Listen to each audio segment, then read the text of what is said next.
اهلا بيكم في حلقه جديده من سلسله الكالت. حلقه النهارده مليانه ثقه بالنفس. حلقه النهارده هي سبيلك الوحيد لو بتتضرب وعاوز تدافع عن نفسك. حلقه النهارده مليانه جاب وكروس وفلاين ني. حلقه النهارده عن مجتمع الفايترز. مجتمع الفايترز، جاب وكروس اقلع بقى الهبل ده عشان مش ناقصه تخلف اكتر من كده. قبل 5-6 سنين زي ما احنا عارفين تبتدي ثقافات جديده تخش لنا.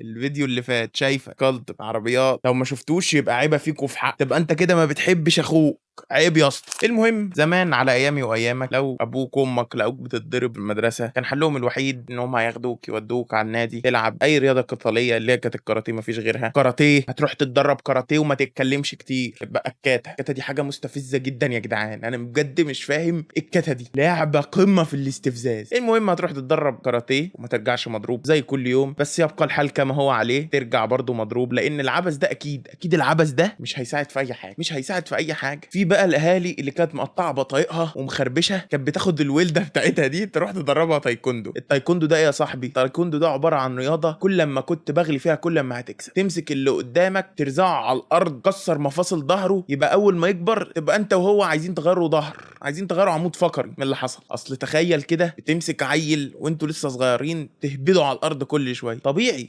عمودك الفقري ده مش هيكمل، هتضطر تروح للحرفيين. ده واخد صدمات ما ينتصاش، مساعدين عربيه مايبخ. مساعدين عربيه مايبخ. الفيديو الاولاني غلط بتاع العربيات. شايف الكول باك كل شويه كول باك. الوضع فضل كما هو عليه كده لحد اما حد دخل وصله اليو اف سي مصر، والناس شافت ماتشات البوكسنج والام ام اي. حسبي الله ونعم الوكيل، حسبي الله ونعم الوكيل. ومن ساعتها واي حد اتطرد من الجيم ومش لاقي طريقه في الجيم ولا في الالعاب التانية دي وعايز يبني شخصيته، هيضطر يروح الاماكن اللي بتعلمه البوكسنج والام ام اي، وهتبتدي تتفتح اكاديميات تعلمك الالعاب دي. انا عارف انت مضطر تعالج ضعف شخصيتك، انا عارف، صدق مضطر تعالج ضعف شخصيتك فهتروح. انا مصدقك، مش لازم تقول لي، انا حاسس بيه. بص بقى عشان الحلقه تبقى ماشيه من اولها صح، انا لو لقيتك منزل الجرد من على وشك هتاخد كروس. ده جاب، هتاخد كروس والله العظيم هجيب اجلك. انا بقول لك اهو، تمام؟ الجرد على وشك ولو نزل ليلتك مطينه يالا.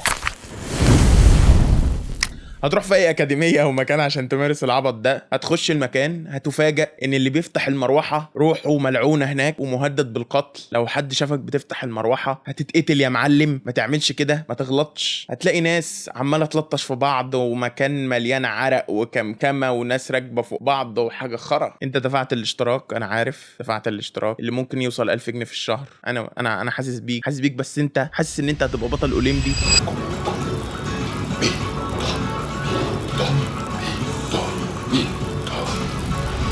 فعادي فداك ولا يهمك يا معلم. هتروح بعد كده تروح تجيب الايكويبمنتس بتاعتك، الجلافز المهببه والماوس جارد عشان ما تاخدش بوكس في وشك ينزل لك صفين سنانك في الارض. بس كله فدا البطل الاولمبي اللي احنا بنحضره. جبت كل حاجه هتلاقي نفسك صرفت 2000 ل 2500 جنيه عشان تتدرب الرياضه المهببه دي في اول شهر. وبكده انت دخلت الغابه. ويلكم تو ذا جنجل يا معلم. اهلا بيك في اكتر المجتمعات تكسكه، حيث التستوستيرون الفياض وده كسبني تحكيم، والماتشات اللي بتخلص قبل ما تبتدي. اخيرا عرفت اقولها. انت خلاص دخلت، انا لسه قايل لك ويلكم تو ذا جنجل. اتفضل خش يلا غير والبس الجلابزات بتاعتك الماوس جارد عشان هيتقطع نفس ميتين امك تمرين. هيتقطع نفسك كله في التسخين، عقبال ما التسخين يخلص مش هيبقى فيه باور اصلا. جري وكده قفز في المكان وبتاع. وبعد ما تخلص التسخين تترمي زي الكلب على اي ساند باج تتمرن عليها عشان انت لسه مستجد يا مستجد. الكلام ده هيقعد اسبوعين، هتفضل كل الاسبوعين كاملين تفضل واقف على الساند باج تتمرن زي الكلب، ما تسمعش حسك، وكل ده في دماغك انت بطل اولمبي. انت كل ده شايف في دماغك خلاص اليو اف سي تطبخ على نار هادئه. اصل انت لو دخلت تجابه التستوستيرون اللي في السبارنج مش هتعرف. لا ده بيبقوا قاعدين ب3 شهور ولا 4 شهور بيلعبوا سبارنج. انت التستوستيرون عندك لسه قليل، مش هتعرف صدق. تخش تاخد بص جاب في كروس وشك هيضيع على طول. بس خليك انت يا عم قاعد على الساند باج اول اسبوعين عادي، وكده كده احنا بنعمل بطل اولمبي مع بعضينا يا عم. ده هي 8 سيشنات وهتقعدهم كلهم في البيت، صدقني انا عارف انا واثق فيك انت. هتتسحل مع الموضوع ده طول ما انت بتتدرب، وتبتدي بقى تشوف فيديوهات وتفتكر نفسك حبيب في دماغك او مايك تايسون، محمد علي. انت محمد علي الجديد يا ولا، انت محمد علي الجديد. انا شايف دماغك وانت بتفكر في اللقطه الكي او اللي هتعملها الاسبوع الجاي اول ما تنزل السبارينج. انا شايفك اهو بص.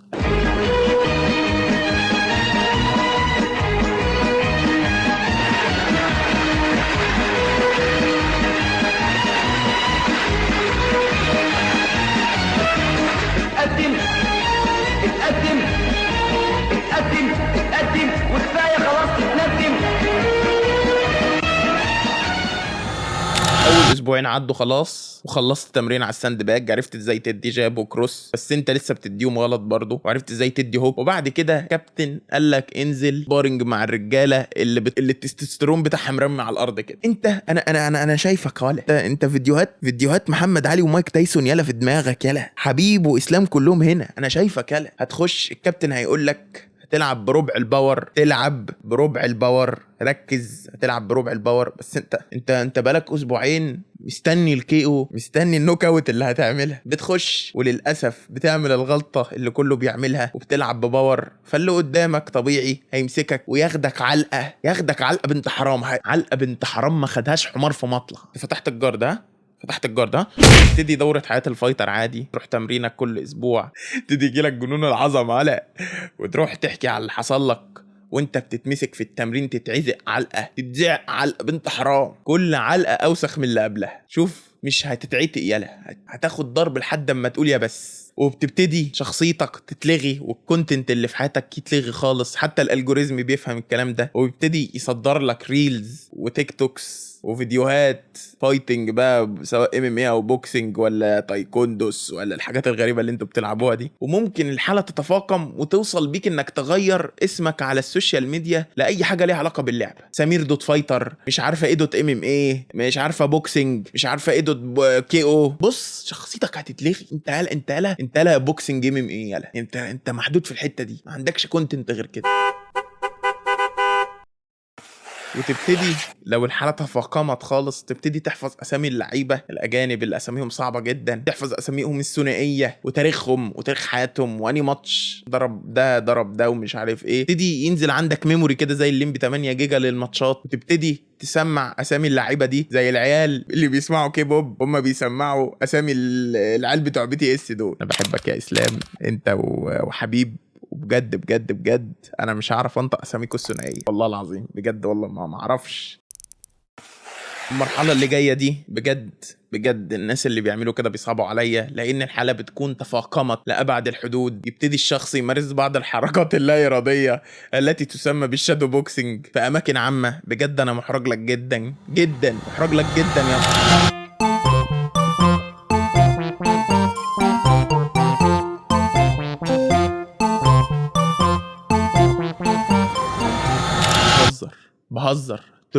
بهزر يا اسطى ترول. انت فتحت الجارد ها الكولينج باك اللي انا لسه قايل ان المجتمع ده توكسيك وتكسكه فيه صعبه. تكسكه مش بس المجتمعات اللي بره، لا ده بينهم وبين بعض، لان الراجل اللي بيتدرب MMA شايف ان بتوع البوكسنج دول عيال بيزك ما بيستخدموش غير ايديهم ولعبه ضعيفه جدا، وهم عاملين زي ميكاترونكس هندسه بياخدوا كل حاجه وكل حاجه في نفس الوقت، بيلعبوا بايديهم ورجليهم ويركبوا فوق بعض وحاجه هباب. والناحيه التانيه بتوع البوكسنج شايفين MMA دول فلاحين بينزلوا خناقه بلدي في خماره، وان دي مش لعبه لان البوكسنج منظمه اكتر. وهم الاتنين بيقفوا قدام بتوع الجيم عشان انت يا صاحبي مش هتلعب بالدمبل ال60 كيلو في الخناقه. احنا الفايترز المجانين. يا اسطى اقفل الجارد يا اسطى، اهو يا اسطى اقفل الجارد يا اسطى.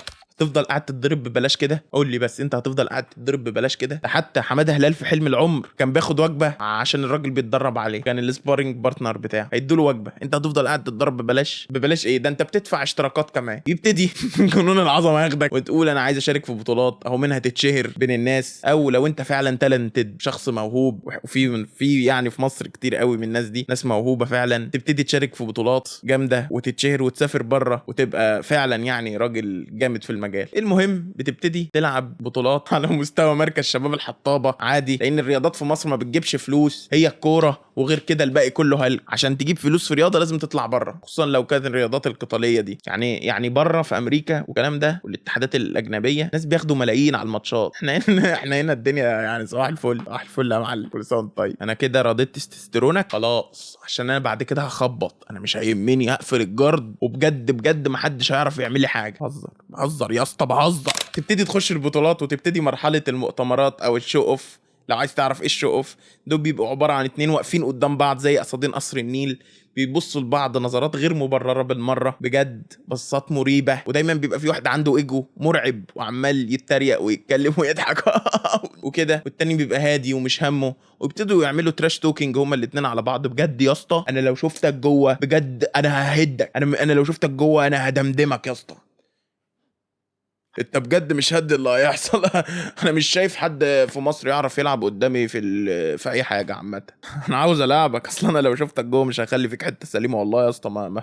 انت هتصعب عليا فشخ جوه، استفزاز لا محدود. وفي الاخر الماتش بيخلص بعد اول راوند ولا تاني راوند. وبجد بجد الناس الوحيده اللي بتبقى صعبانه عليا في الموضوع ده هم السبونسرز بتوع الماتشات. تخيل يبقى الماتش من 6 شهور ومتحدد ويخلص بعد اول ولا تاني راوند في البتاع، ممكن يخلص بعد اول 10 ثواني.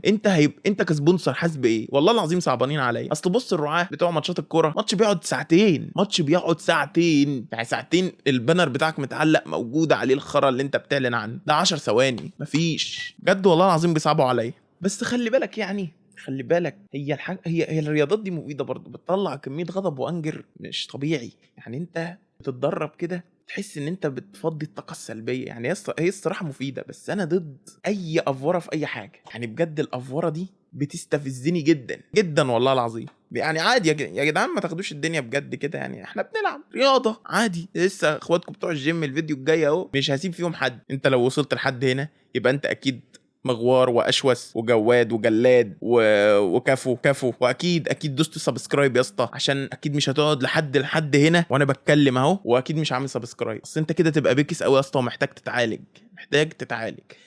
ليه بقى؟ عشان انت عايزني اقول لك زي بقيه اليوتيوبرز ده في 70% من اللي بيتفرجوا عليا مش عاملين سبسكرايب. يا جدعان عايزين ننجز حالنا بقى عايزين ننجز حالنا فخش في الكومنتات وقول لي انا وصلت لحد هنا، ربنا يستر والمونتاج يعرف يخلص، عشان الحلقه شكلها مش تخلص النهارده والله العظيم. في النهايه حابب اقول ان انا كنت بهزر يا اسطى، ما يبقاش دمك تقيل وما عندكش كونتنت زي ما بتعمل في الشو اوف. سوري بهزر. وبس كده، سلام.